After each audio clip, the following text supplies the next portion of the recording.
Bismillah, alhamdulillahirabbil alamin, assalatu wassalamu ala asrafil anbiya'i wal mursalin, amma ba'du. Korupsi begitu merajalela di negara ini.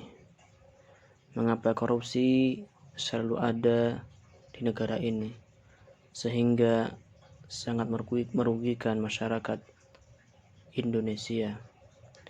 Korupsi adalah tingkah laku atau tindakan seorang atau lebih yang melanggar norma-norma yang berlaku dengan menggunakan atau menyalahgunakan kekuasaan atau kesempatan melalui proses pengadaan, penetapan pungutan, penerimaan atau pemberian fasilitas atau jasa lainnya yang dilakukan pada kegiatan penerimaan dan pengeluaran uang atau kekayaan, penyimpanan uang atau kekayaan serta dalam perizinan atau jasa lainnya dengan tujuan keuntungan pribadi.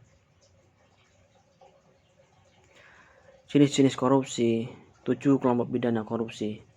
Yang pertama adalah merugikan keuangan negara, melawan hukum dan untuk memperkaya diri sendiri atau orang lain atau satu korporasi dan dapat merugikan keuangan negara, menyalahgunakan kewenangan untuk keuntungan diri sendiri atau orang lain. Kemudian jenis yang kedua adalah suap menyuap pegawai negeri, memberi hadiah kepada pegawai negeri karena jabatannya. Pegawai negeri menerima suap, pegawai negeri menerima hadiah yang berhubungan dengan jabatannya. Menyuap advokat, hakim dan advokat menerima suap. Kemudian jenis yang ketiga adalah penggelapan dalam jabatan. Pegawai negeri menggelapkan uang atau membiarkan penggelapan itu membantu melakukan perbuatan itu. Pegawai negeri memasukkan buku untuk pemeriksaan administrasi. Pegawai negeri merusakkan bukti. Pegawai negeri membiarkan orang lain merusakkan bukti. Pegawai negeri membantu orang lain merusakkan bukti. Kemudian jenis yang keempat, pemerasan. Pegawai negeri menyalahgunakan kekuasaan untuk memaksa seorang memberikan sesuatu, membayar atau meminta pembayaran dengan potongan, atau mengerjakan sesuatu untuk dirinya. Pegawai negeri memeras pegawai negara yang lain.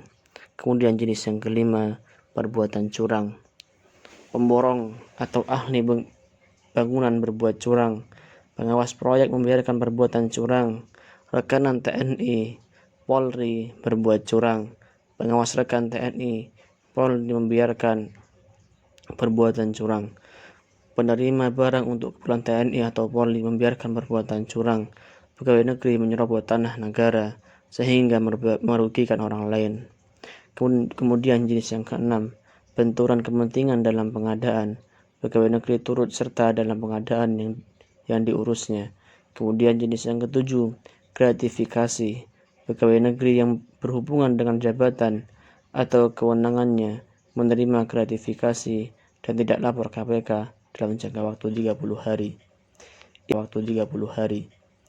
Islam sendiri dengan tegas melarang korupsi. Nabi Muhammad SAW sudah mengantisipasi umatnya untuk mencegah terjadinya konflik kepentingan yang bisa melahirkan korupsi.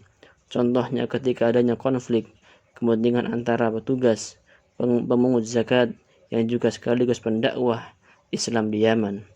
Kala itu petugas tersebut ditugaskan di Yaman karena masyarakatnya sedang dibina mengenai zakat.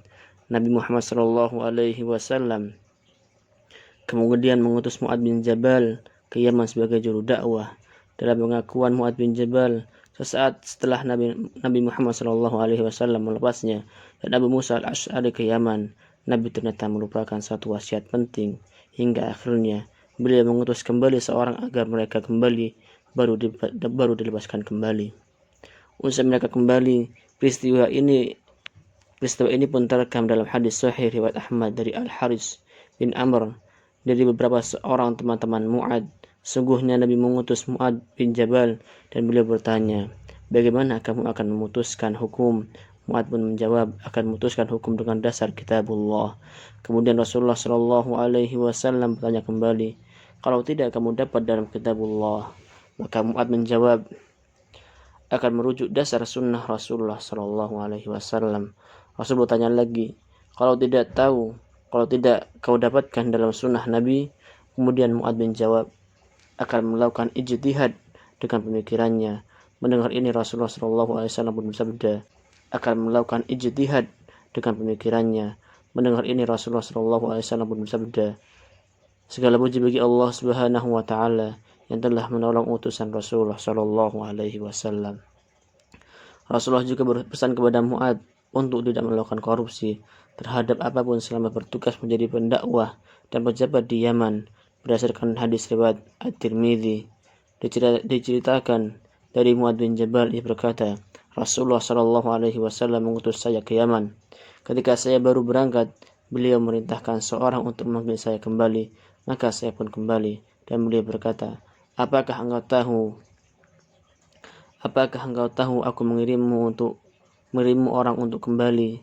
Janganlah kamu mengambil sesuatu tanpa izin saya, karena hal itu adalah ghulul, dan barang siapa berlaku ghulul, maka ia akan bawa barang yang digelapkan atau dikorupsi itu pada hari kiamat. Untuk itulah aku memanggilmu kembali. Sekarang berangkatlah kembali untuk tugasmu.